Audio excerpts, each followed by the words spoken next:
Welcome students to my channel. आज हम plus one class का नया चैप्टर करने जा रहे हैं जिसका नाम है ट्रायल बैलेंस। तो ट्रायल बैलेंस होता क्या है, देखिए हमने लेजर किए थे। तो ट्रायल बैलेंस जो होता है वो लेजर्स की मैथमेटिकल एक्यूरेसी को मापता है। पहली बात तो ये होती है। दूसरी बात, ये एक स्टेटमेंट होती है, कोई अकाउंट नहीं होता।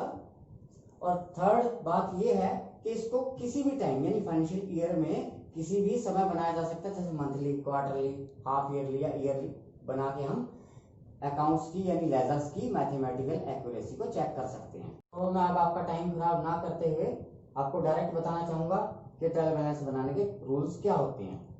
तो किस को डेबिट करते हैं? एसेट्स को डेबिट करते हैं, एक्सपेंस को डेबिट करते हैं, ड्रॉइंग्स को डेबिट करते हैं, परचेज को डेबिट करते हैं और सेल्स रिटर्न को भी डेबिट किया जाता है। इसी तरह से क्रेडिटिंग को किया जाता है, लायबिलिटीज को, इनकम को, कैपिटल को, सेल्स को और परचेज रिटर्न को। आप इस फॉर्मूला को अपनी नोटबुक में लिख सकते हैं ताकि आपको कोई भी परेशानी फ्यूचर में ना आए। इससे सारे क्वेश्चन आसानी से सॉल्व हो जाएंगे। पहले हम आपको इसका फॉर्मेट बताएंगे ट्रायल बैलेंस का। सबसे पहले लिखा था नेम ऑफ द अकाउंट, फिर होता है लेजर फोलियो, उसके बाद बैलेंस डेबिट और उसके बाद कॉलम होता है बैलेंस क्रेडिट का। तो यही इसका फॉर्मेट होता है। अब बारी आती है क्वेश्चन की, तो मैं आपको एक क्वेश्चन करवाने जा रहा हूं। सबसे पहले दिया गया ओपनिंग स्टॉक 20,000 रुपए। तो यहां लिखिए opening stock. Opening stock, stock हमारा क्या होता है? एसेट होता है। तो इसको सबसे पहले हम कहां लिखेंगे? एसेट के रूल के अकॉर्डिंग 20,000 रुपए डेबिट में, क्योंकि डेबिट का कॉलम है। उसके बाद आती है परचेज की बारी, उसमें लिखते हैं परचेज अकाउंट। परचेज अकाउंट ये 85,000। तो रूल आप देख रहे हैं परचेज डेबिट होता है, तो 85,000 आप डेबिट में लिखिए। नेक्स्ट है परचेज रिटर्न 5,000। तो नेम लिखिए परचेज रिटर्न का, मैं शॉर्ट में लिख रहा हूं, आप पूरा लिख सकते हैं इसको। तो ये है आपका 5,000। तो आप देख रहे हैं परचेज रिटर्न क्रेडिट होता है, तो क्रेडिट में लिखा जाएगा 5,000 रुपीज। उसके बाद है सेल्स। सेल्स का क्या रूल है कि सेल्स क्रेडिट होता है, तो आप सेल्स लिखिए। अमाउंट कितना है सेल्स का? 1,60,000 रुपए। उसके बाद बारी आती है सेल्स रिटर्न की। आप देखते हैं सेल्स रिटर्न है 6,200। तो लिखिए सेल्स रिटर्न। इसका रूल है सेल्स रिटर्न का कि सेल्स रिटर्न डेबिट होता है 6,200, लिख दिया आपने। उसके बाद आइए रेंट के ऊपर। रेंट 1,200 रुपए गिवन है, तो रेंट आपके लिए क्या होता है? एक्सपेंस होता है, और एक्सपेंस रूल के अकॉर्डिंग डेबिट होते हैं। तो आप लिखिए रेंट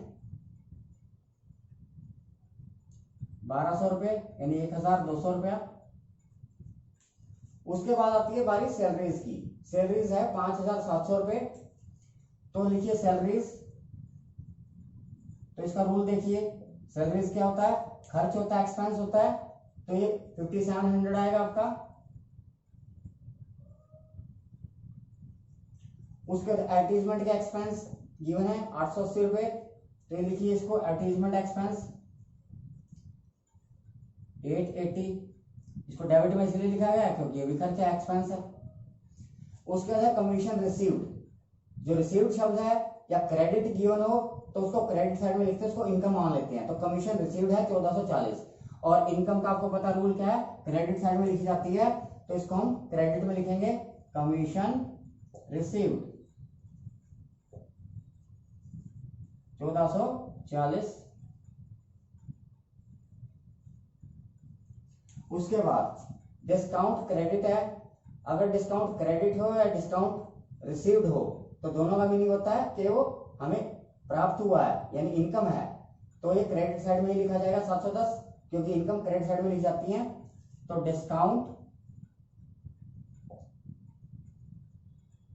क्रेडिट, अगर ये डेबिट होता तो डेबिट में लिखा जाता, और क्रेडिट है तो क्रेडिट में ही लिखा जाएगा।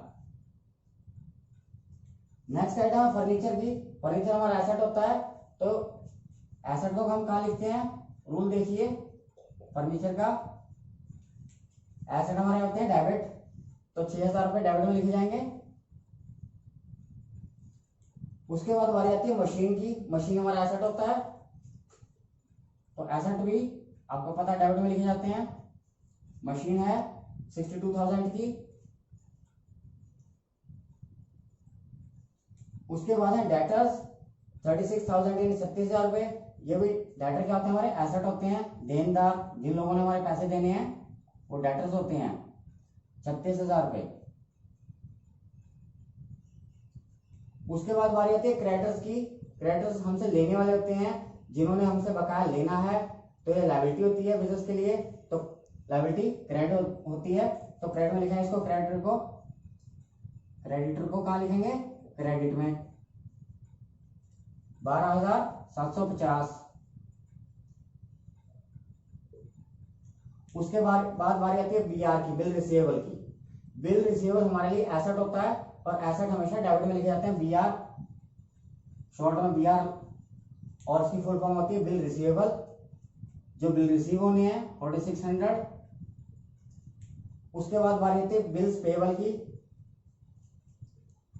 बिल्स पेबल हमारी लायबिलिटी होती है, तो लायबिलिटीज हमेशा क्रेडिट में लिखी जाती हैं, इसको क्रेडिट में लिखिए 2500 को। उसके बाद आता है कैश। कैश हमारा एसेट होता है, कैश, इसको डेबिट में लिखेंगे 5220। आप रूल देख सकते हैं,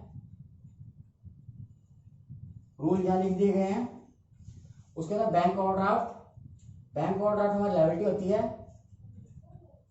बैंक ओवरड्राफ्ट,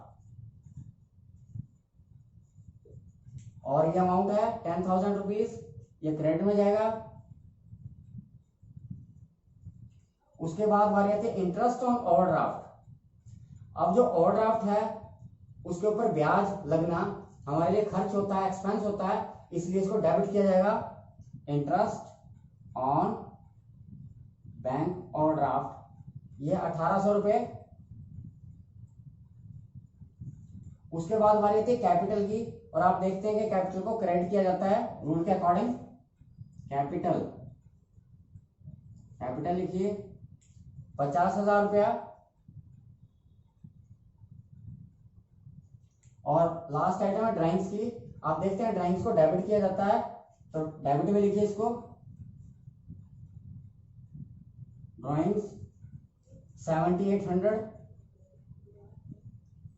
अब बारी आती है टोटलिंग की, तो डेबिट साइड का टोटल हम करते हैं, तो ये आता है 2,42,400। और इसी तरह से क्रेडिट का करते हैं, तो इसका टोटल भी आता है 2,42,400। तो हमारी डेबिट और क्रेडिट साइड दोनों इक्वल हैं, तो हमारा क्वेश्चन ठीक है। यानी कहने का मतलब ये हुआ कि हमारा ट्रायल बैलेंस भी ठीक है और हमारे लेजर अकाउंट भी ठीक है। तो स्टूडेंट्स, अगर आप ट्रायल बैलेंस के चैप्टर को अच्छे से करना चाहते हैं कि आपसे कुछ भी गलती ना हो, तो आप इस फॉर्मूला को अच्छे से रट लें। इसके अलावा आपको मेरा वीडियो कैसा लगा, अगर अच्छा लगा तो इसे लाइक करें, शेयर करें, सब्सक्राइब करें और बेल आइकन का बटन जरूर दबाएं, ताकि आपको मेरी हर आगे आने वाली वीडियो की नोटिफिकेशन लगातार मिलती रहे। Thank you for watching.